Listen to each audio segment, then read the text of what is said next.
Indian സിനിമയിലെ താരരാജാവ്, ഇന്ന് കോടിക്കണക്കിന് ആരാധകരുടെ ഹൃദയമിടിപ്പ്, അതിലുപരി ജനങ്ങളുടെ നേതാവ്, അതാണ് വിജയ്. പക്ഷേ ഈ ബർത്ത്ഡേക്ക് ഒരു സ്പെഷ്യാലിറ്റി ഉണ്ട്.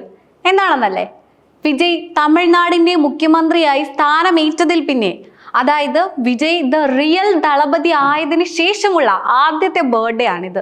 1974 ജൂൺ 22 മദ്രാസിൽ ജനിച്ച ചന്ദ്രശേഖര ജോസഫ് വിജയ് സിനിമയിലൂടെ തമിഴ് മനസ്സുകളിൽ ഇടം പിടിച്ച ശേഷം ഇപ്പോൾ തമിഴ് രാഷ്ട്രീയത്തിലും പുതിയ ചരിത്രം രചിച്ച നമ്മുടെ സ്വന്തം അണ്ണൻ വിജയ്.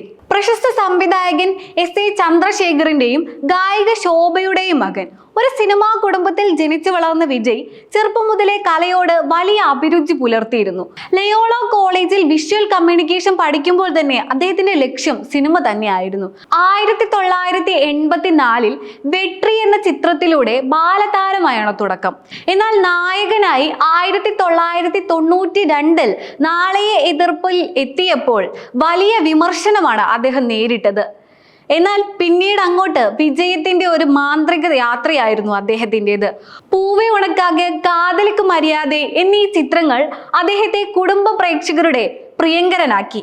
1999 തുള്ളാതെ മനവും തുള്ളും എന്ന ചിത്രം കേരളത്തിലടക്കം വിജയ്ക്ക് ഒരു വലിയ ഫാൻ ബേസ് തന്നെ നേടിക്കൊടുത്തു.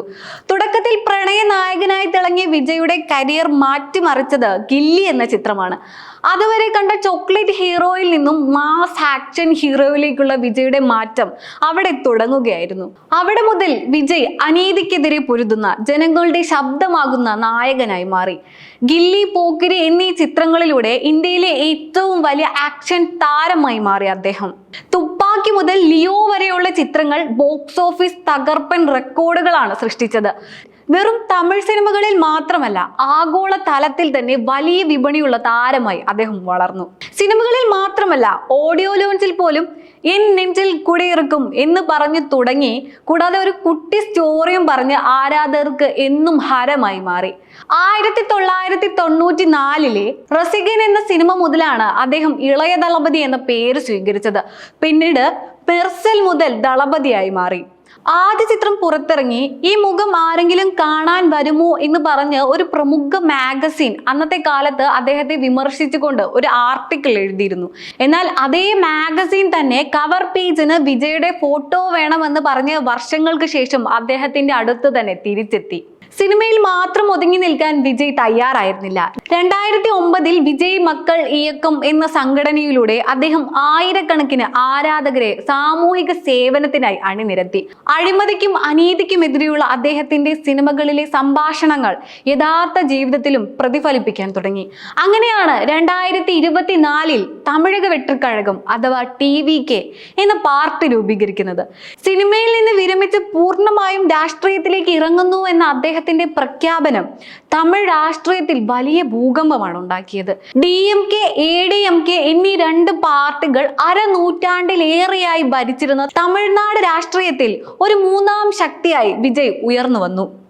2026 തിരഞ്ഞെടുപ്പ് വെറും ഒരു മത്സരമായിരുന്നില്ല, അതൊരു വിപ്ലവമായിരുന്നു. 108 സീറ്റുകൾ സ്വന്തമാക്കി TVK ഏറ്റവും വലിയ ഒറ്റകക്ഷിയായി മാറി.